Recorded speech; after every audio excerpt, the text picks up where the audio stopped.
everyone. Just giving the folks who are joining as attendees a moment to get logged in before we actually get started here.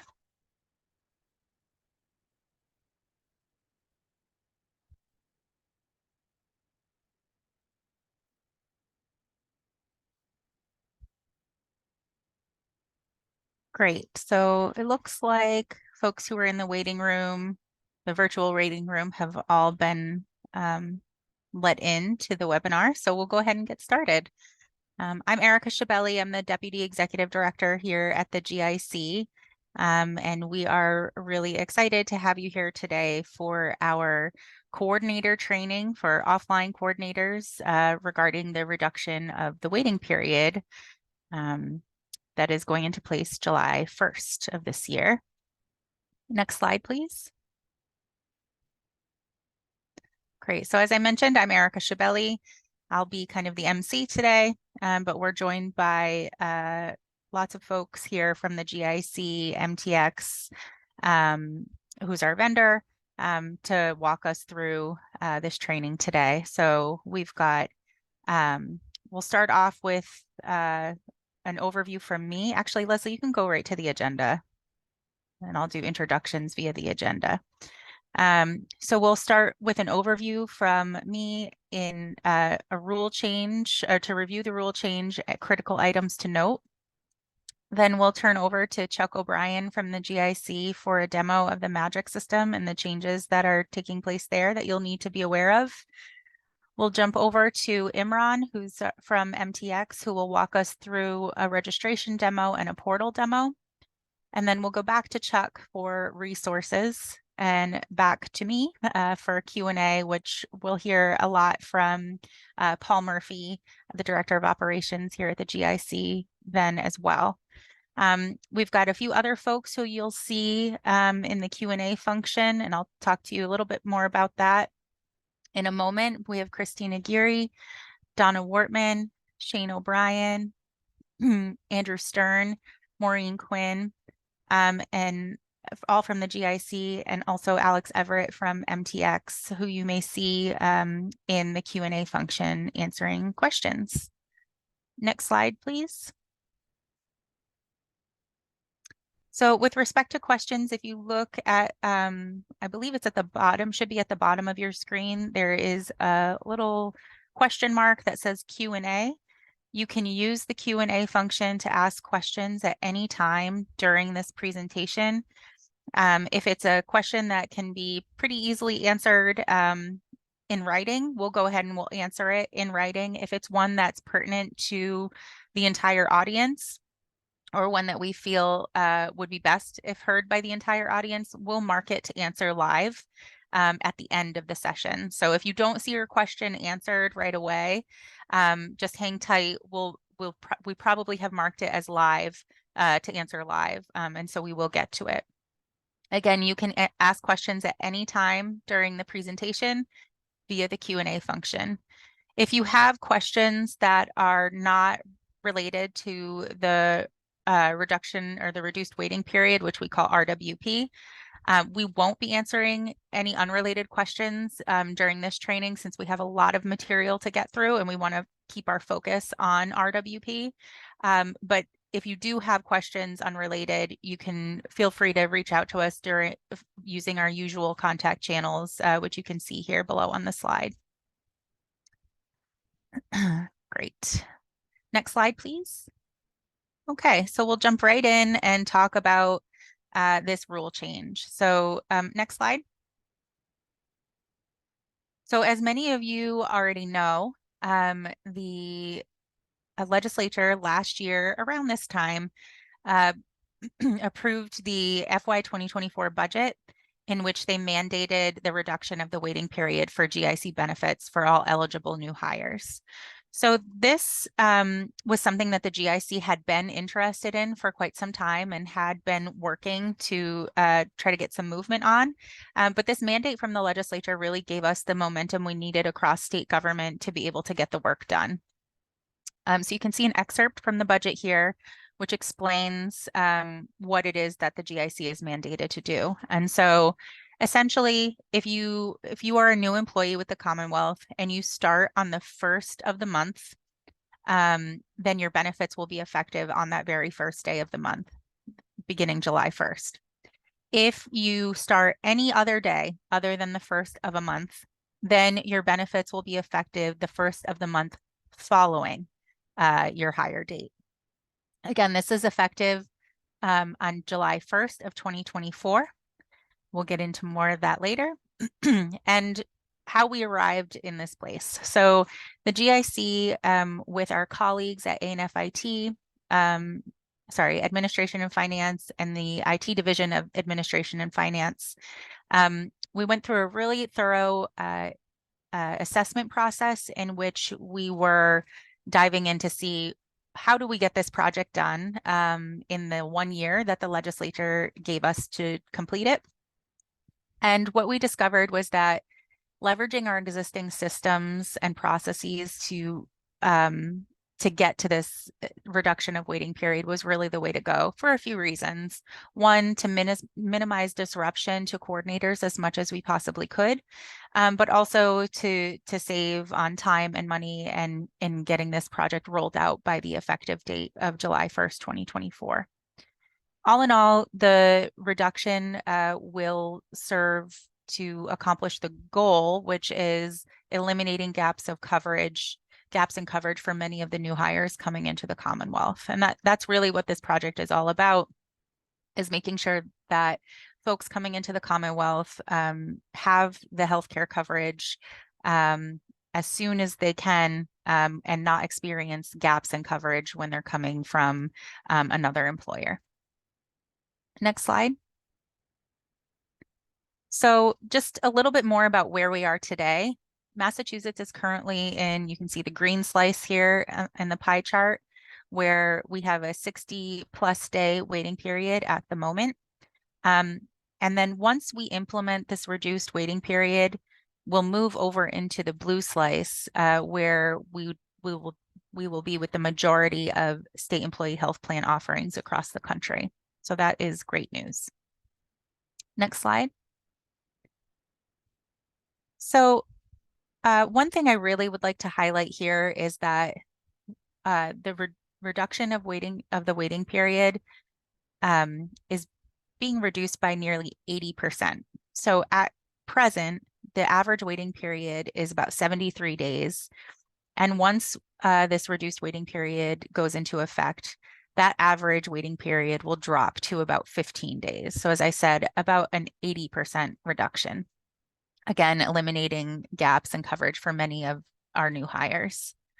So the table you see in the white portion at the top that says current, you can see from the years 2020 to 2023 what the percentage of folks who are waiting for those number of days. So you can see here 50 to 90 days. You can see the percentage of folks who are waiting those number of days.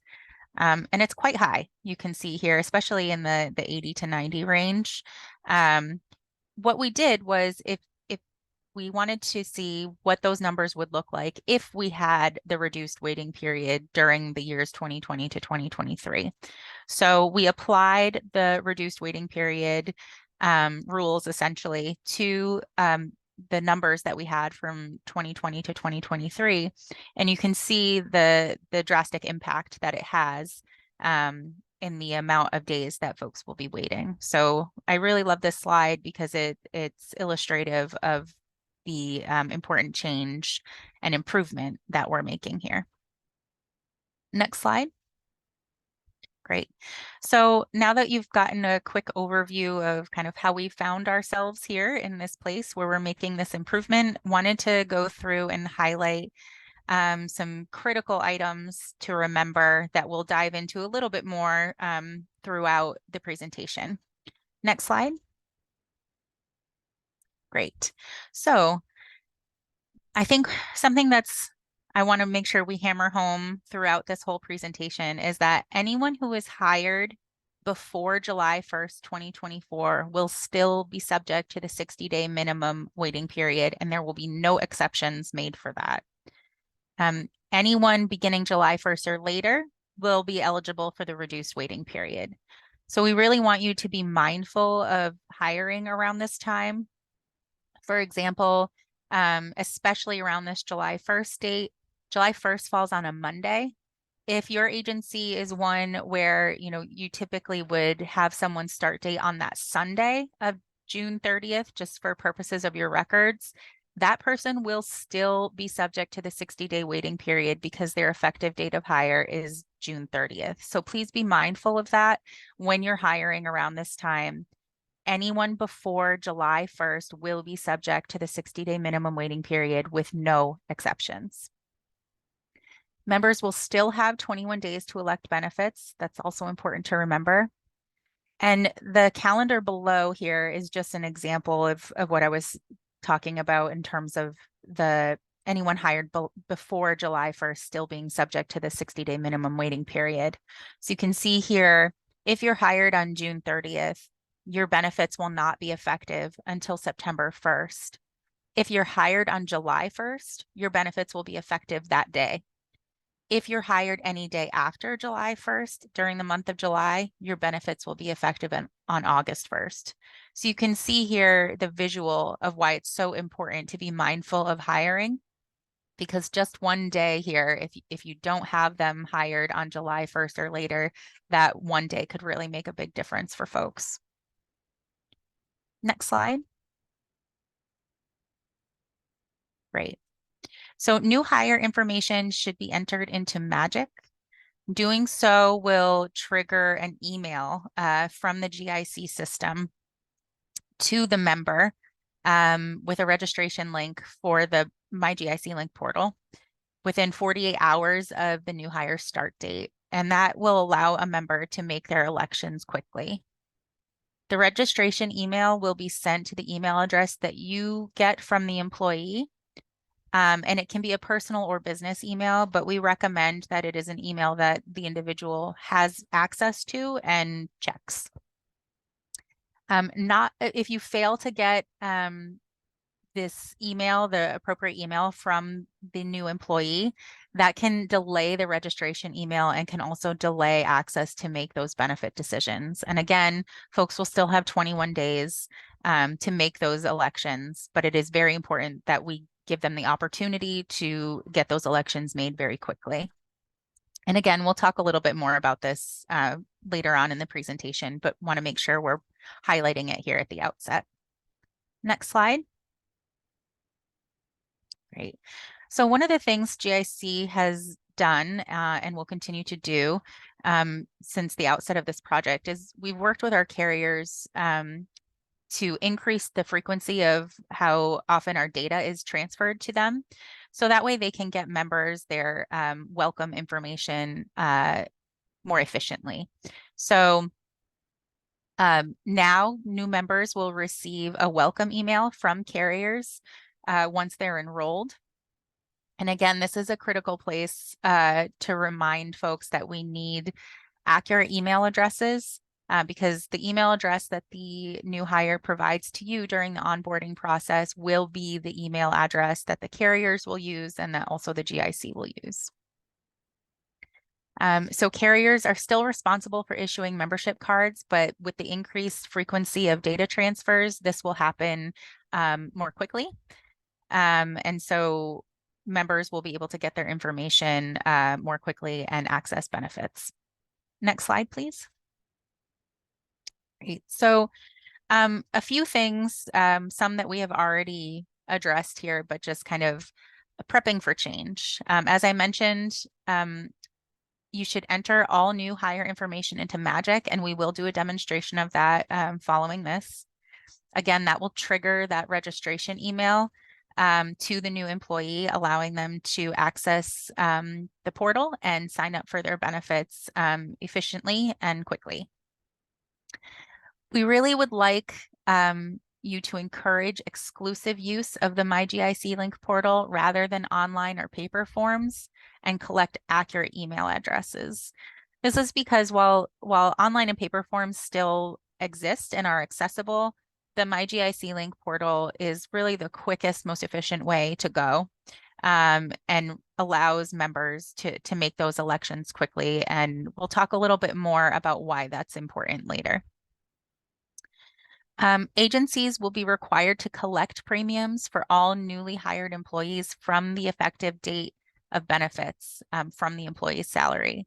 The GIC is no longer going to bill for missed deductions.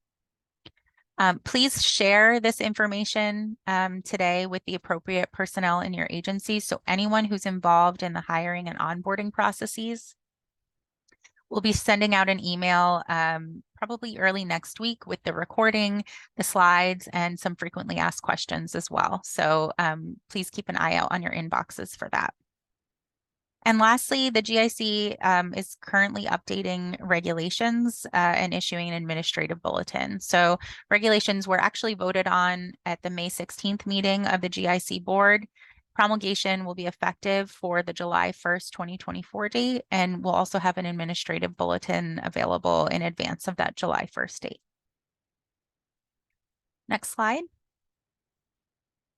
Great. So from here, I will pass it on to Chuck. If you have any questions about what I presented, please feel free to drop them in the Q&A and I can get to answering them. But for now, I will pass it over to Chuck and I will see you all shortly. Thank you, Erica. Good morning, everyone. Thank you for joining us today. We're going to show you some new features in Magic for the reduced waiting period implementation for new hires. So if we could go to the next slide, please. To begin, we'll be showing you how to enter a new hire into the Magic system. This is a required step for the reduced waiting period implementation. To start, you'll need to be signed into the Magic system. Once in the Magic system, you'll need to navigate to the search page. On the search page, you'll enter the new hire Social Security number into the insured GIC ID field. Once you have entered the Social Security number, you will click the search button down the bottom of the page here. We can go to the next slide. A message is going to appear on the screen telling you the ID does not exist and will ask if you would like to add the insured. From here, you'll need to click the Click Here hyperlink to begin adding the new hire record. The Magic page is going to reload and will display blank fields that will need to be completed in order to create the new hires account. You'll enter the new hires information like name and date of birth under the insured information section. The insured's home address can be entered under the primary address section. In the contact information section, you'll be required to enter an email address for the new hire in the preferred email field. This email address can be a personal email address or a work email address. The welcome registration email for the MyGIC Link Benefits portal will be sent to the email address that is entered here. In the employment information section, you will provide the new hire's hire date and annual salary. The new hire can be entered in Magic 14 days prior to the new employee's hire date or up to 7 days after the new employee's hire date. We go to the next slide. To complete the creation of the new hires account, you'll need to review the attestation box. Click the checkbox and click Submit. Your information will be pre-populated in the coordinator name and coordinator user ID and date fields. Once you click the Submit button, you'll be shown the new hire account in Magic. A reference number is created automatically on a new account.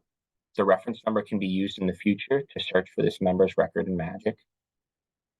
On the new hires account, you'll be able to see all the information you entered when creating it. The welcome registration email for the MyGIC Link Benefits portal will be sent to the preferred email address that is listed. And once the member has registered for the benefits portal, the field portal registered will be updated to yes. So thank you. That concludes how to enter a new hire into Magic. So we will go to Imran. Good morning, everyone. My name is Imran Chaudhary. For this next section, we'll go over the offline coordinator registration demo. So what I'm going to do is we'll go into our demo portion. I'm going to showcase the registration, and then we'll go into the GIC Link member portal, to navigate to our applications. But again, before we do that, we'll go into our registration here. Keep note, this is all going to be training data, so none of this is going to be real. At the time, I do love the Avengers, so we'll see names like Peter Parker and Tony Stark, just to keep things in that training and fun light.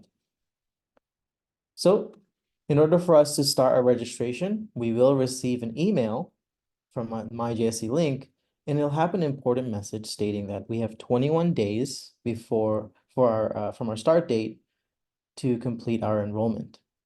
We'll also have the portal link we can click on, the email we need to register with, as well as the PIN number we need to complete our registration.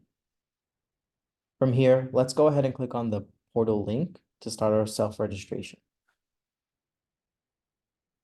Now that I'm on the register page, I can go ahead and enter my information, starting with my first name, last name, email address. Then we'll add our date of birth.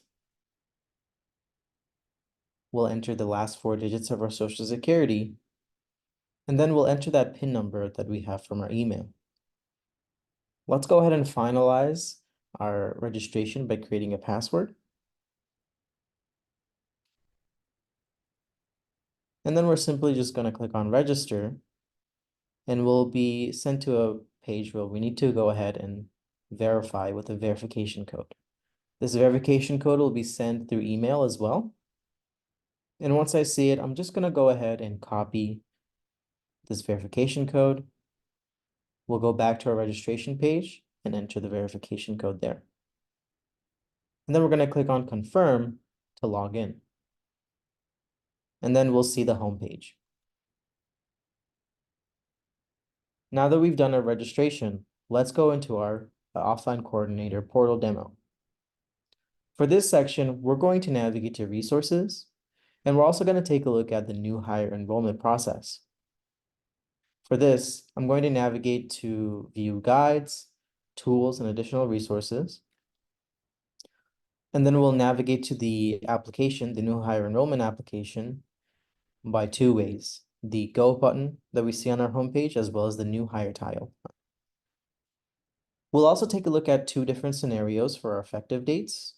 The first one being July 1st, and the second being any day after the 1st of the month.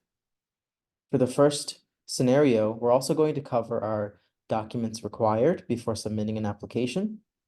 And then we'll also take a look at the health attestation.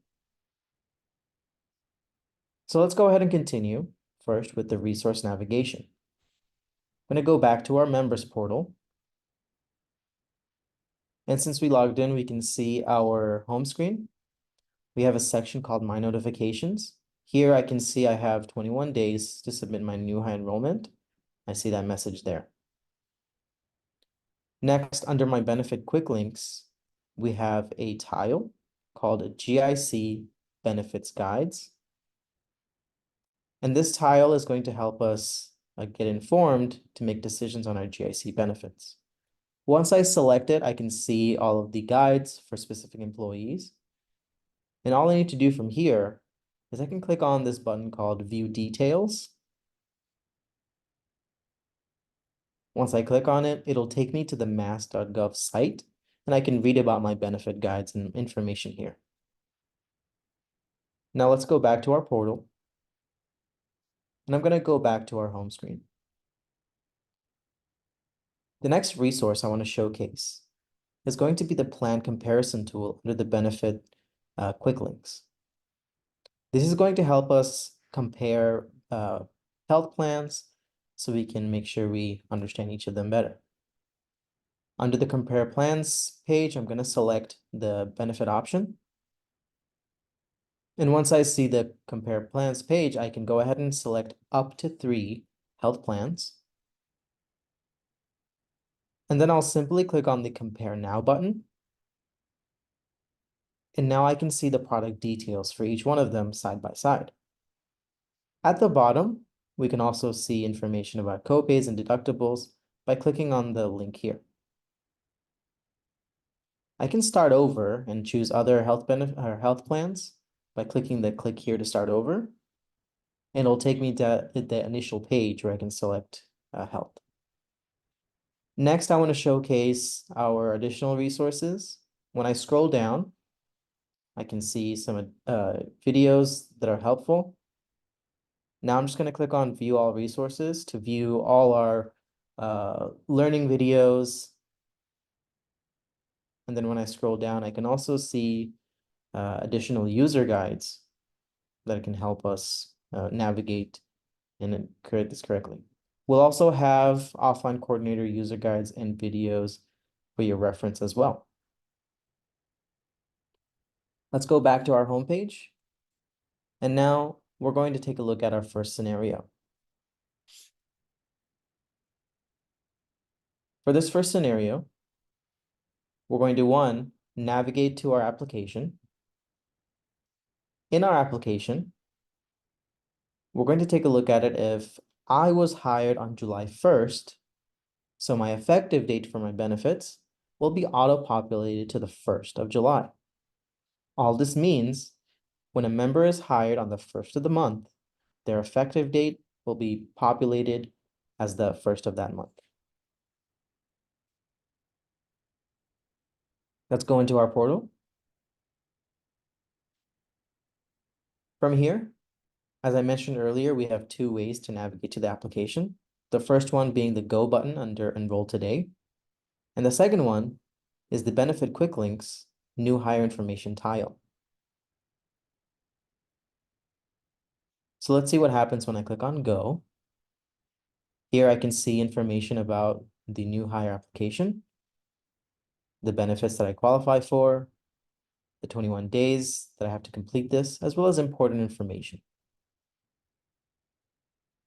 Now let's go ahead and click on the new hire information tile. And as you can see, I have the same information for both buttons.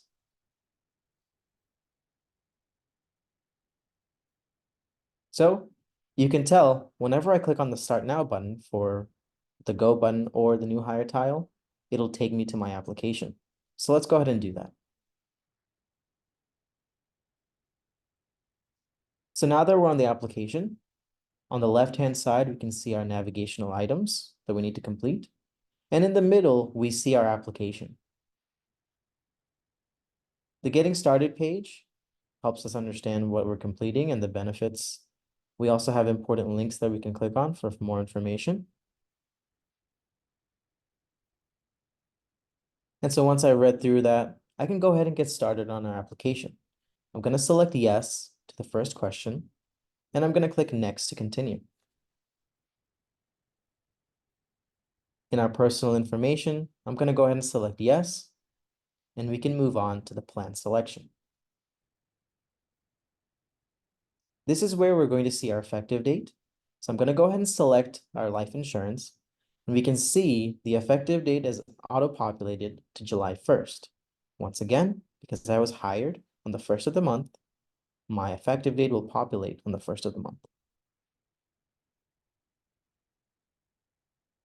For the next questions, I'll go ahead and answer no. And for beneficiaries, I'll select yes. So we can take a look at how to add a beneficiary. I'll select the Add a Beneficiary button. I'll select the type of beneficiary. We're simply going to enter their information here. And from there, I'm going to click on Add to add our beneficiary. Some quick notes. You'll need to allocate 100% based on how many beneficiaries you have. Here, I can choose to add more beneficiaries, but for now, let's select one beneficiary here. And I'll go ahead and allocate 100% to this beneficiary. We also have the option to add a conjugate beneficiary. But for now, let's go ahead and answer no to this question. And I'll click Save and Next to continue.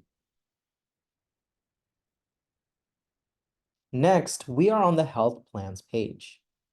One thing to keep note, the health plans that we see on the new hire application, these health plans are based on your address zip code.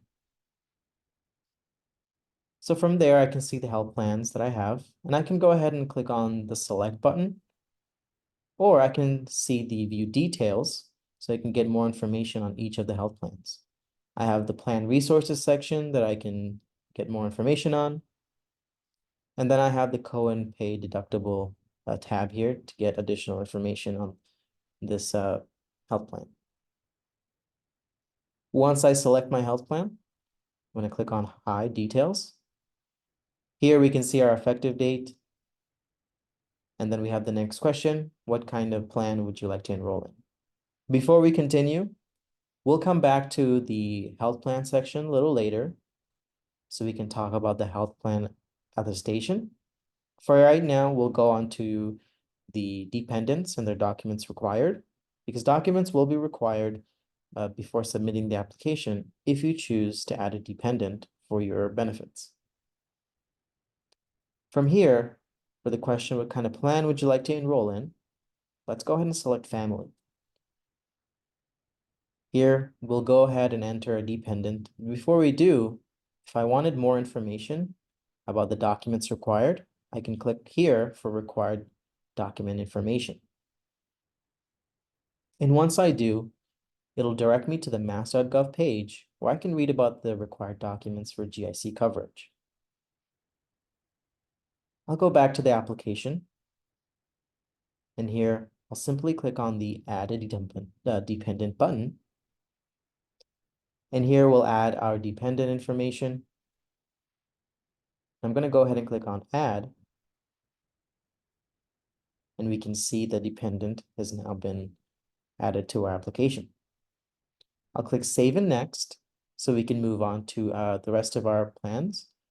For this one, I'll go ahead and select Opt Out so we can move things along. Now I'll click Save and Next. And now we can see the Documents page. On the Documents page, because I've added a dependent, I'm now required to add documents. If I try to click Save and Next to continue without uploading, I'll receive an error message that says, please upload dependent documents.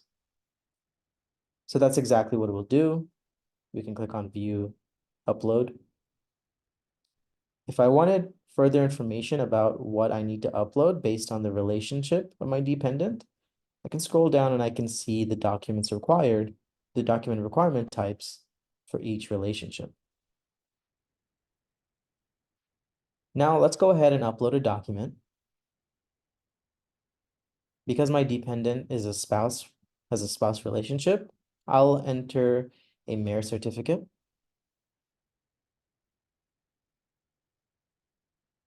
And we can see the document has been uploaded.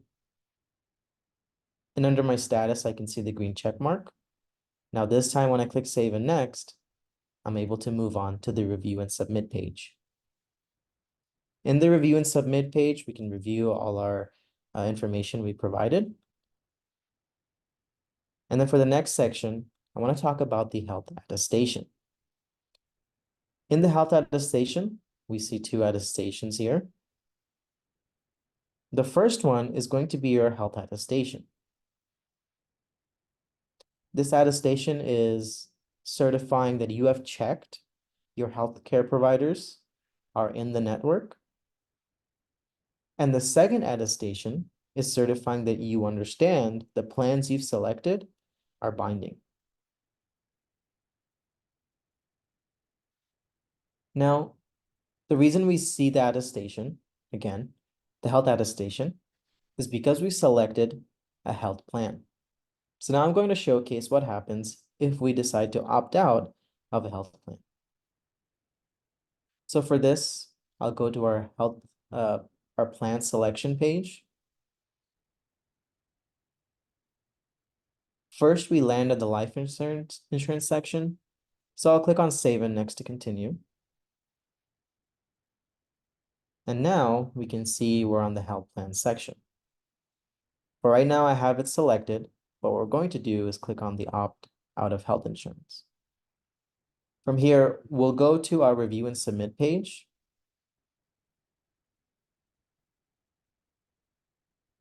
And on the Review and Submit page, we can see the attestation for health is no longer available.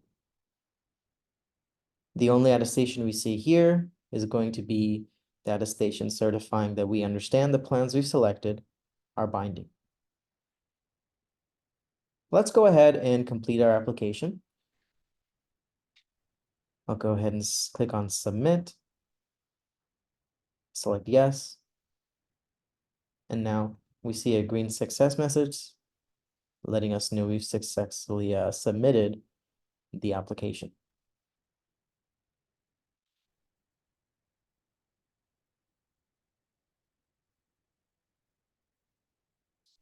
Now that we've taken a look at the first scenario, let's take a look at our second scenario.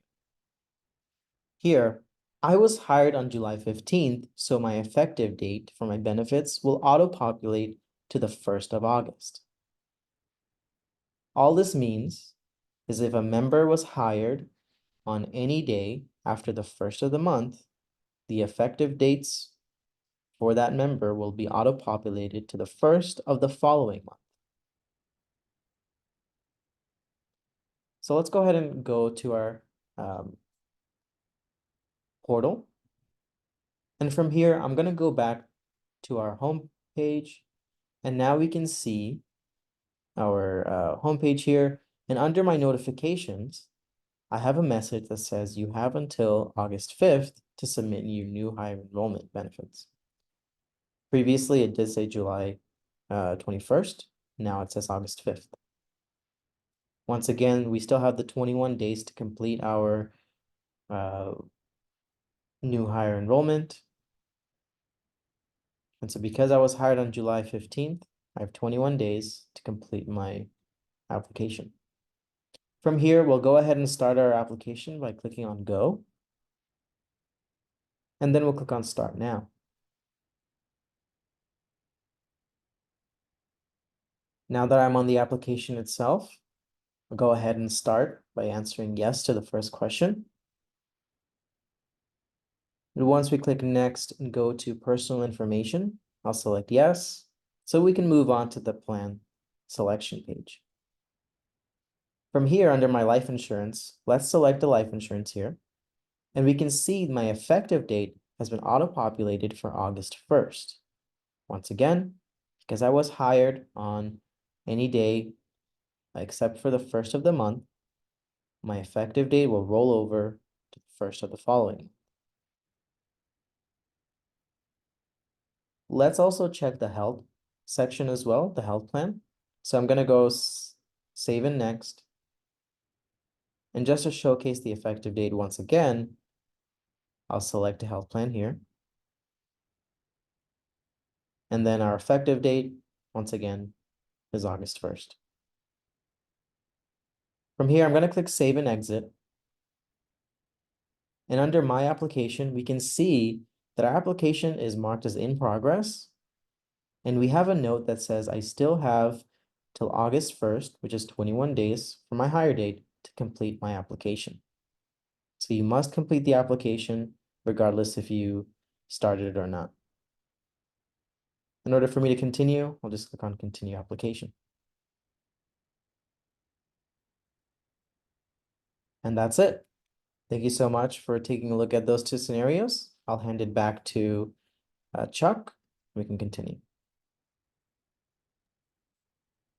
Thank you, Imran.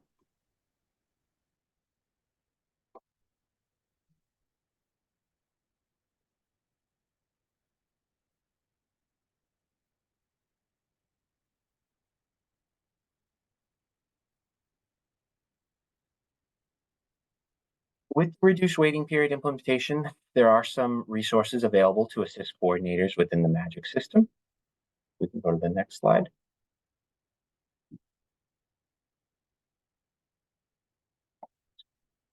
From the Magic homepage, you can go to the Report section by clicking Reports in the menu bar.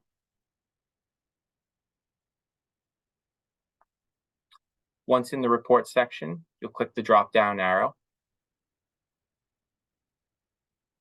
In here, we'll be highlighting the Employee Share Invoice report right now. So once you select this report in the menu bar, you'll need to select the billing month you want to view and then click View Report. The report will generate below and you can view the detailed information. You can also save and export these reports by using the export feature in the top menu bar. The employee share invoice provides you with the total amount due, the due date, and any prior balances still owed. The employee share invoice has been updated to include a new field titled Roster Adjustments. This new field is accompanied by a new report, which we'll be showing next.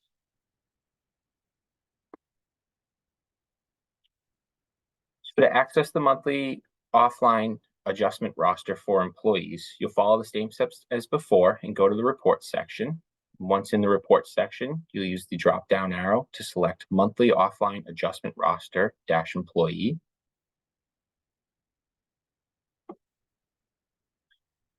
You'll see members on the adjustment roster who owe a GIC premium or have overpaid their GIC premium.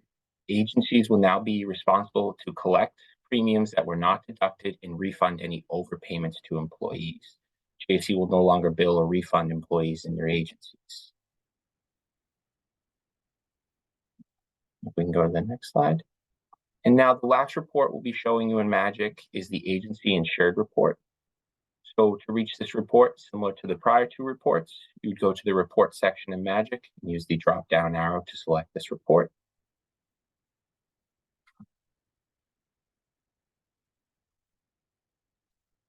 You'll be able to select an as of date for the month you need to view, and you can export this report as well. The agency insured report shows a detailed breakdown of each employee's elected benefits and the costs associated with those benefits. We go to the next slide. And now the final item in Magic we want to highlight is on the right side of the screen. Please be sure to check here. This is the Magic Help tab. These guides today and other guides will be added here in the future. Additional resources are also available on the GIC's website at mass.gov/GIC. Once on the website, coordinators should click the GIC Coordinator Resource tile. And in the list of options, select the My GIC Link Toolkit. And you'll need to select your agency type in the table that corresponds, which for today is offline agencies. There are instructions and sample videos in the top section, and in the bottom section, there are sample documents.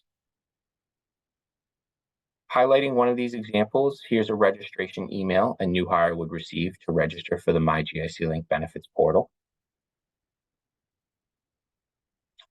And next, we have a sample of the employee acknowledgement form.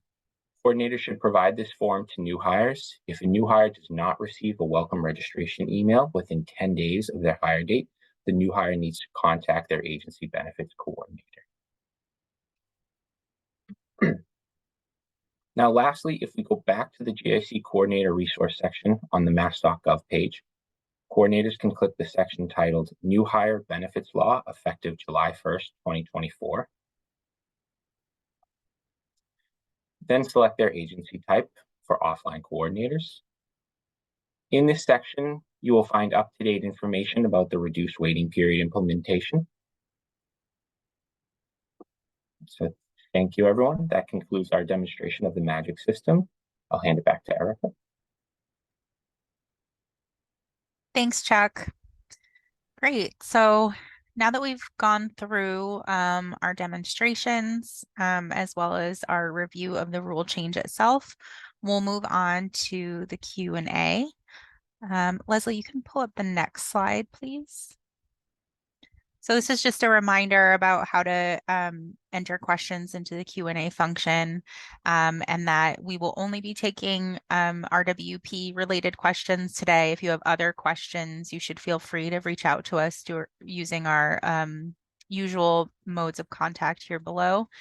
And for those of you who have provided feedback in the Q&A, please know that we're taking that back, and that right now, we're working on rolling out this new implementation, and that any improvements to be made thereafter, we'll certainly take your comments and feedback into consideration. So going into some of the questions that we have marked as answering live, we have a question. What does it mean? I'm sorry, what does the GIC not billing for missed premiums mean? And so I will turn that over to Paul Murphy, our Director of Operations, to answer that question. you, Erica. What that means is, as many of you know, GIC bills all agencies at the beginning of every month for the premiums that the employees share of premiums for that month.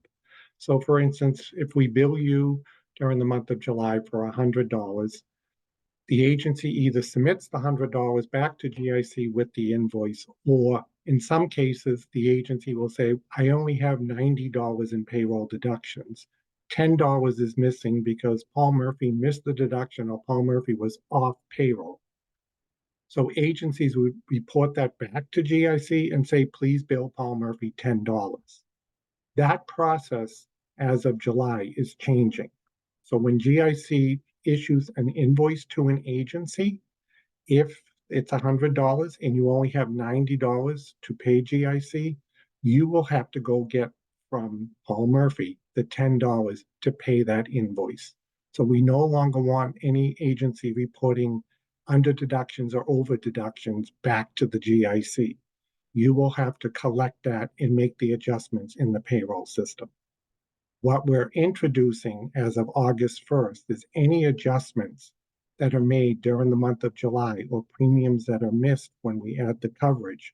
You will now receive an adjustment roster with your August invoice telling you the overpayment or the underpayment that needs to be collected for each employee on that report.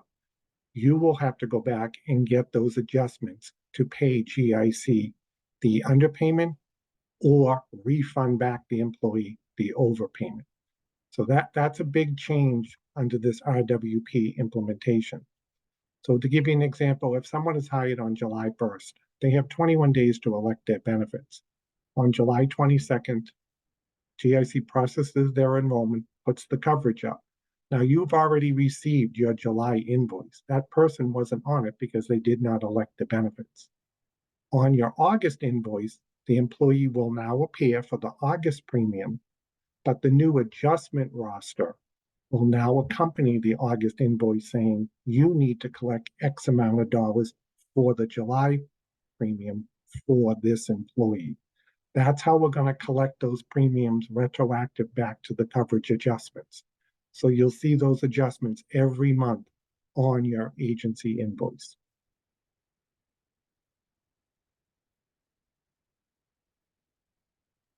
Thank you, Paul. We have a question.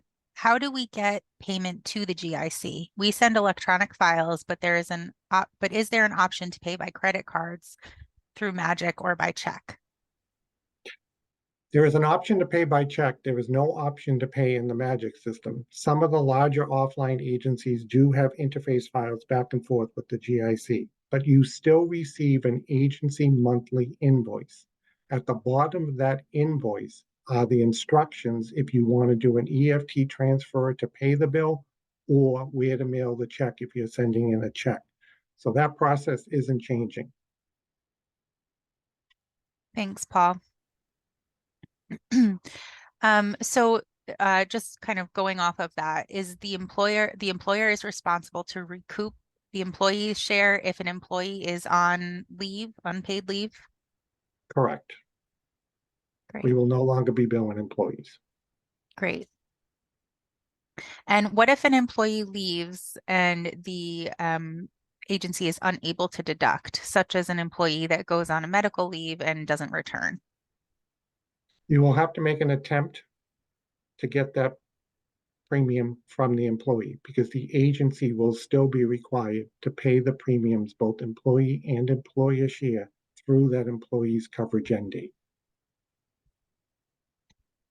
Again, relatedly, so along those lines, should the employer wait for GIC confirmation of coverage to begin withholding? Yes, that process in the Magic system, there is a weekly change report that you can log into Magic and see every Monday, the weekly change report for all changes for employees' coverages in the Magic system that you need to make adjustments to the payroll system. So that report will still continue to come out every Monday in the Magic system. So you can load that employee's coverage adjustments into your payroll system, and then your following month's invoice will include that employee, and the adjustment roster for any missed premiums. Thanks, Paul. We've gotten a few questions. How do we obtain a login for Magic? So you simply have to send an email to magic.help@mass.gov. Please give us your name, your employee agency division number that can be found on your invoice, and the request that you'd like to have Magic access. When we receive that, we will send you out a user agreement. Once we receive that user agreement back, we will send you the credentials for logging into the Magic system. And is there a date by which you'd like folks to send that over to us to make sure that they have access in time for the July 1 implementation? Anytime you can send us the email for magic.help. We encourage people to get online with the Magic system prior to July 1st, but the process, just send it to us. We'll respond back to get you in the system. And the same for ongoing. If somebody leaves and you have a new coordinator in your agency, same process applies. But I would encourage everyone who's not in the Magic system to get in the Magic system. We have a handful of agencies that are not in Magic. And under the new regulations and administrative bulletin, it now requires people to have Magic access to access their invoice, load the new employees into the Magic system, and let the people register for the MyGIC link once you add them in the Magic system. So there are some new requirements under the regulations and admin bulletin that will be coming out shortly. Thanks, Paul. I can give you a break because we have a question that I can answer. So July 1st means no waiting period. So yes, that's the quick answer. If an employee is hired beginning on July 1st, if an employee is hired on the first of the month, then their benefits are effective on that first of the month. If they're hired at any time later that month, so let's say for July between the 2nd and the 31st, their benefits will be effective the first of the following month. So in that case, it would be August 1st, and so on. So again, July 1st, if you're effective July 1st, if you are hired on the first of the month, if that is your effective date of hire, your benefits are effective that day. If you are hired any other time during the month, your benefits will be effective on the first of the month following your effective date of hire.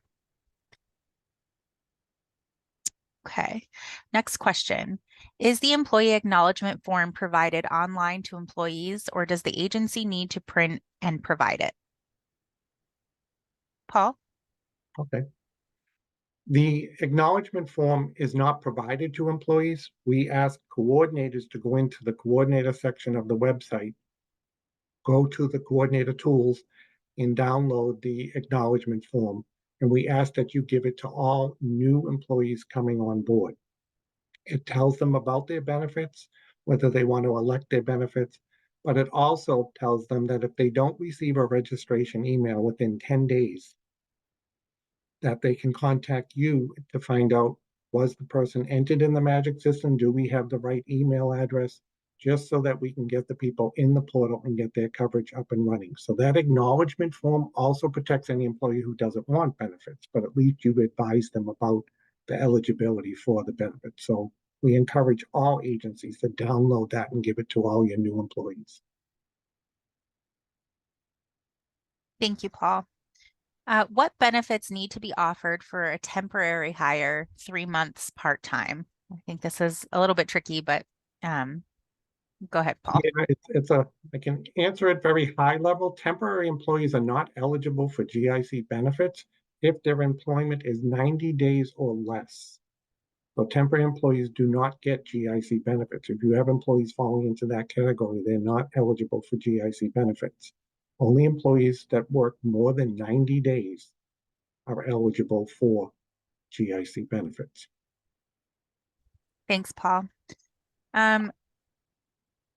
So let's see here. How do we handle new hires that are transfers from one GIC agency to another? And if that employee has GIC benefits from their current job?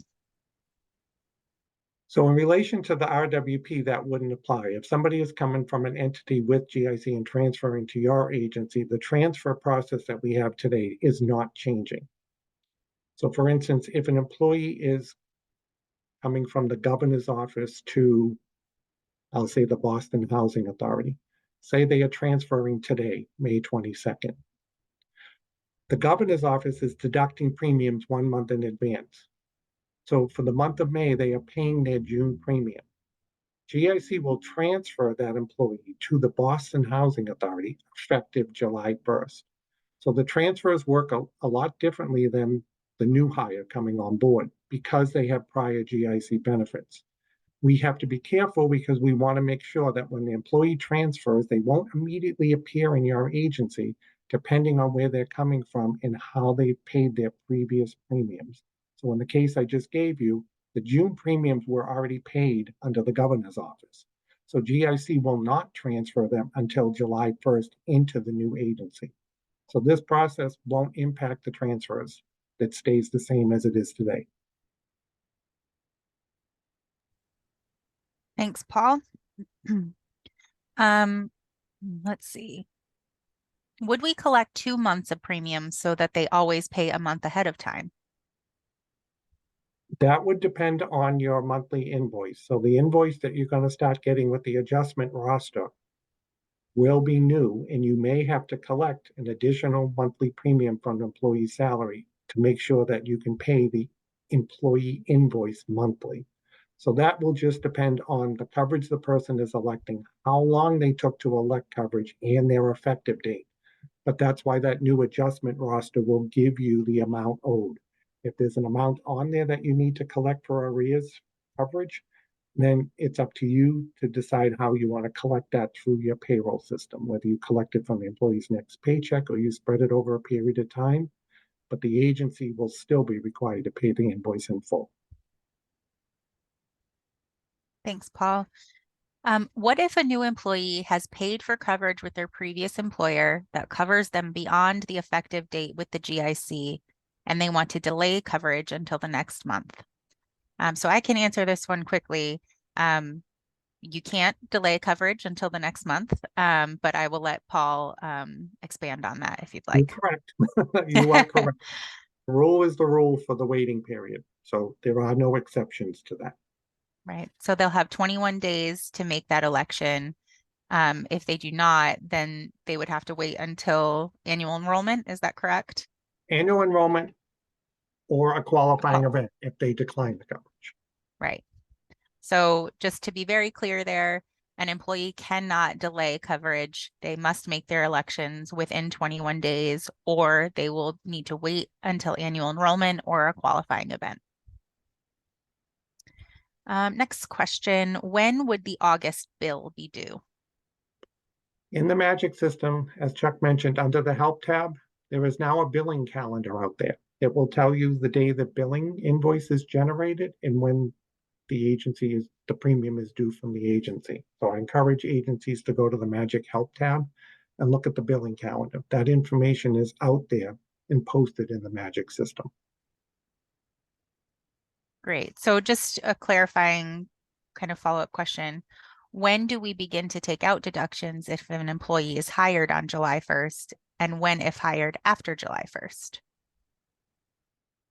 Again, that will depend on how long the employee takes to make their benefit elections. If they're hired on July 1st and they submit their benefits 21 days later, GIC will process them, put them in the Magic system. They'll be on your August bill for the employee share of the benefits they elected. But there will also be an adjustment roster. They've missed the July premium. So once you see the July premium missed on the adjustment roster, you just need to make sure that you take that adjustment from the future paycheck, but you pay the August invoice with the adjustment.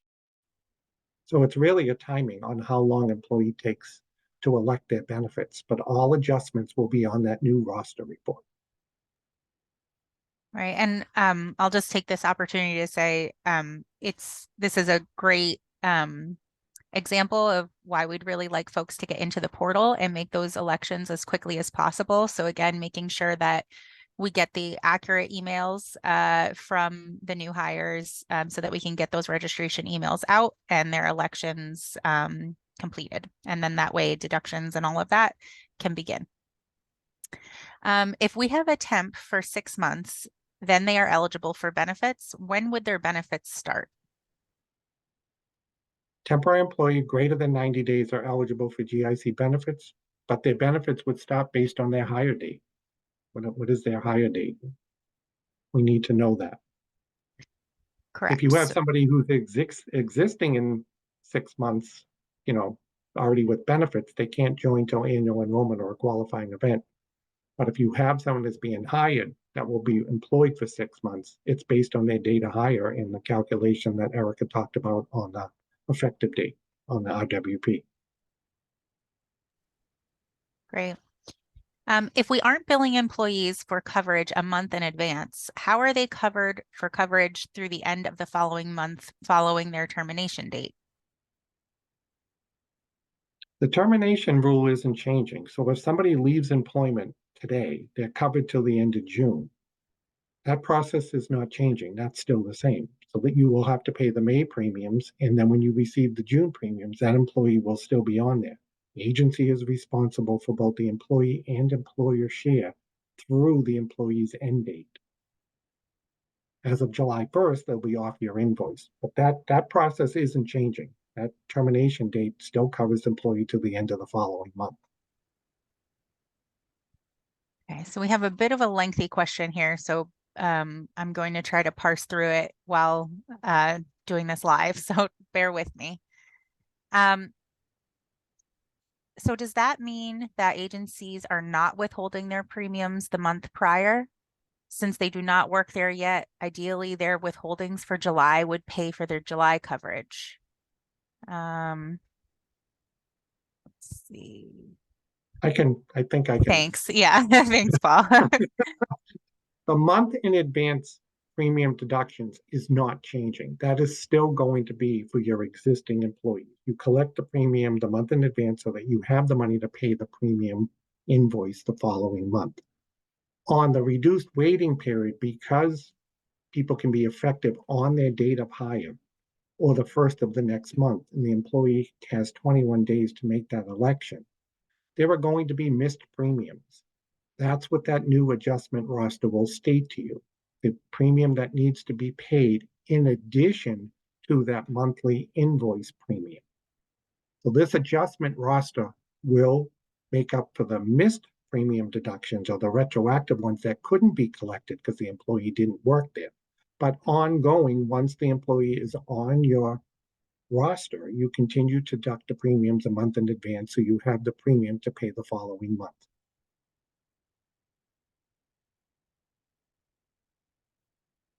Thank you, Paul. Are we still submitting Form 1A when terminating an employee? Yes. You can Okay. still submit the Form 1A, but I think we're going to also look at the possibility of allowing you to terminate the employee in the Magic system. That may come at a later date, but we're going to give you the ability to end the employee's coverage so that your roster is up to date quicker and that we get them off the bill and you're not responsible for those premiums. Great.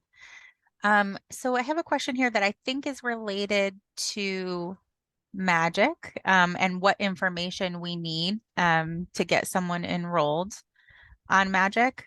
So what info do I need to send? Name, title, agency, anything else? So we would need your name. We need your agency division. So monthly you get an invoice. On that invoice, it'll say like 999, 3502, 999, 3543, etc. So we need your name, that agency division number, and just tell us that you're requesting Magic access. But you have to send it to magic.help@mass.gov so that we can send you out the user agreements to get you processed and in the Magic system. Great. So we don't have any questions currently in queue. So let me take this opportunity to ask Leslie to switch to the next slide. Thank you, Leslie. And this is just a slide about the MyGIC link member benefits portal and some information that will be helpful to coordinators in getting folks set up on the portal, helping them get registered. Okay, we've gotten a couple other questions that have come through. For a current employee, okay, that's a non-RWP question. Let's see here. But Erica, I think we could answer if we want, because it is a Sure. new function, so maybe it'll Sure. help. We do get a lot of questions, and Yeah, absolutely. so with the new magic screens that Chuck pointed out, you have the ability to go in and add your new hires. You also have the ability to update the employee's personal information or add email addresses under the employees in your agency.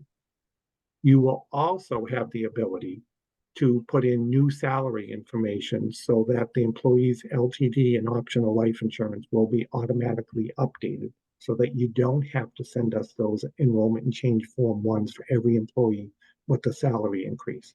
So although it's not RWP related, it is a new function on your magic screen that you have the ability to do this. Great. Relatedly, if an employer enters an employee into Magic and the employee receives a welcome email from the GIC, but decides that they don't want any benefits and never completes the GIC enrollment application, what does the GIC do with that person's info, such as their name, date of birth, and social security? If you enter an employee into the Magic system and the employee decides not to enroll in benefits, once you enter them and they have an email address, the registration email would go out.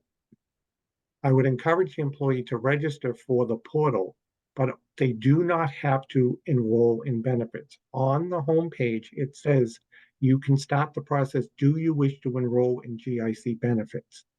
The employee can answer no. Once they do that, the enrollment and the application is stopped. They don't have to do anything. But what that does do is that in the future, if the employee has a qualifying event or annual enrollment they want to enroll, you've already got the record created in our system and they can utilize the portal. So as much as they don't want benefits, in the future, it gives them access to the portal for annual enrollment and qualifying events. So we would encourage people just register and hit the decline, and that's all they have to do. Thanks, Paul. How do we handle an employee who is a new hire and not computer literate? I'll take this one and then see if you want to add anything, Paul. We still have paper forms available for folks to access, so you can always use those, although we do encourage use of the portal. Paul, anything to add to that? No, we will continue to accept the paper, but I will tell you that, agencies can do that, but the paper process will take time to get that person enrolled and on your adjustment roster. But if the person really needs to do that, they can do that. We're not taking that process away. Great. With the Magic update, will we also be able to update addresses? Yes. Great. So I don't see any more questions right now. So if we still have a bit of time left, if you have any questions, please go ahead and put them in the Q&A function. And since Paul is feeling generous with time, if you have Magic specific questions as well, given the new functionality, we can certainly take those as well. I just saw one question pop up that I think was answered. Are there paper forms? Are the paper forms available on Magic? And yes, they are available on Magic. Paul, is there anything while we're waiting for additional questions to roll in? Is there anything that you'd like to make sure we highlight? I think the key piece is it's about the billing and the refunding of employee deductions. That's a big change with the RWP implementation in this new adjustment roster. So I would encourage to go back and look at the slide deck or listen to the slide deck again. And I know Chuck covered where those new reports will be, but it's important to get familiar with those reports as we implement RWP.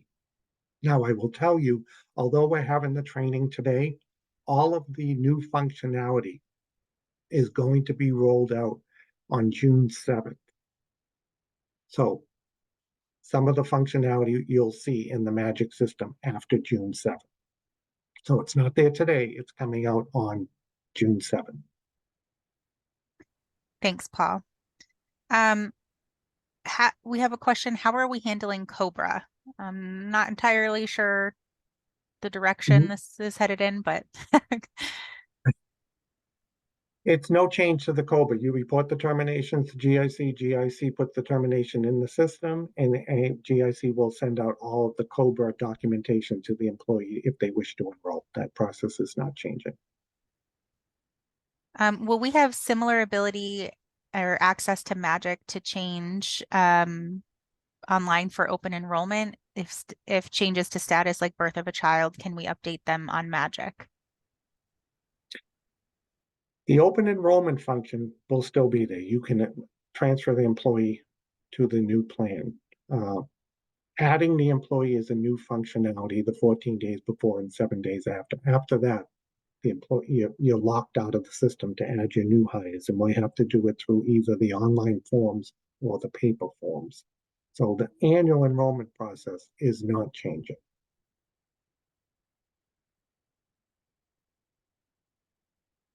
Okay. When will we be able to update salaries through Magic? Or rather, will we be able to update salaries through Magic and when? Yes, once we roll out the new functionality, we'll have to put some instructions in the Magic Help tab, but you will be able to update employee salaries so that you don't have to send us all of that plan information. It'll be after June 7th, but right now our focus is really on the RWP and that new adjustment roster on how we collect and pay premiums. Can an agency have more than one login to Magic? Yes, Okay, same process. Let us know who, the agency division, and we'll send out the forms. great. Will the deduction or billing calendar be available June 7th as well? Yes. Great.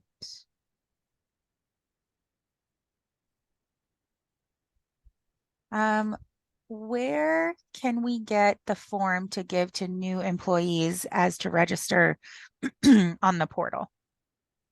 It's in the GIC coordinator resource right on the Magic homepage. If you click on there, you will see toolkits. And in those toolkits, you'll have an offline, an online, and a municipal. Just select the offline toolkit, and that form is in there.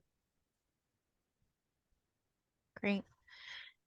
Um, so going back to some specifics around a termination of an employee, if they leave before all the deductions are collected and they don't pay the remaining balance, what should we do? Would GIC send a bill in this instance to collect the missing deductions to keep the coverage until the end of the following month? No, GIC will not be billing terminated employees. The agency will have to pay the premiums, and the agencies have to go collect the premium or try to get it from that terminated employee. Thank you. Another great question. What's the difference between an offline and online agency for the GIC? We use that terminology a lot. What it basically means is for any agency we consider online, the state has a payroll system called HRCMS. We have a large interface that has about 75,000 employees in that payroll system. We always refer to those agencies as online agencies. Offline agencies, really what it means is that you have access to the Magic system, but all of the deduction information and premium adjustments are handled through your payroll system. So many separate entities, Housing Redevelopment Authority, the quasi-agencies, they have their own payroll system that GIC doesn't interact with. So we consider those agencies offline. And the way to look at it is that if you ever look at our Who's My Coordinator on our website, all offline agencies begin with 999, all municipal agencies begin with 666, and any online agency begins with an alpha like ABC. So if you ever look at our website under coordinator, that's how you can tell. But for this purpose, 999 is offline.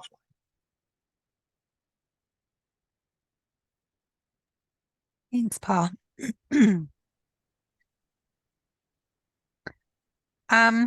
Let's see here.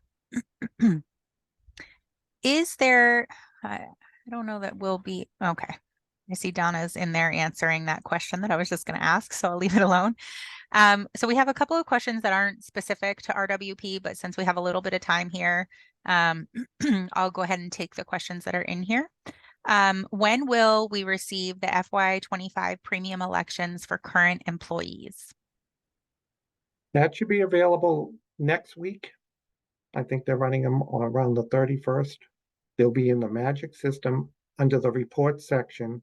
You'll see the report for all of the employees in your agency with the new premiums for July 1st. So it will be coming out towards the end of next week. It'll be in the Magic system. Great, thank you. Another one not specifically related to RWP. If someone retires, how long does it usually take for them to show up on the invoice and roster? That one I think needs a little more explanation, but I think I know where you're going with it, is that if an employee is retiring, they're on your invoice. They're a current employee. But I believe what you're referring to is when an employee leaves and retires. In those instances, they have to get transferred to the retirement board for that housing authority. That usually depends on how long the pension is taken to be processed. So it could be anywhere from 1 to 3 months that the person will not appear on the retired authority's pension system. So that's when they'll appear and transfer out of the active agency into the retired agency. I think that's what you're referring to. And for that individual, if you have further questions, you can, of course, contact us using our usual modes of contact. So I don't see any further questions, but wanted to take this opportunity to say that we will be, again, emailing out the presentation as well as the recording once we've gone through, cleaned it all up. And frequently asked questions. So you can expect that next week. It will also be available on our coordinator website that's specific to the RWP project. And you can, of course, again, reach out to us if you have any questions that didn't get answered today, and we'd be happy to help. We did get a question. Can you also include these questions and responses? Yes, we are actually compiling Q&A from these sessions to be able to send out to folks. So that is exactly why we wanted you to answer your question or ask your questions in the Q&A function. We download a report from Zoom and we'll be able to get those out to folks. Okay.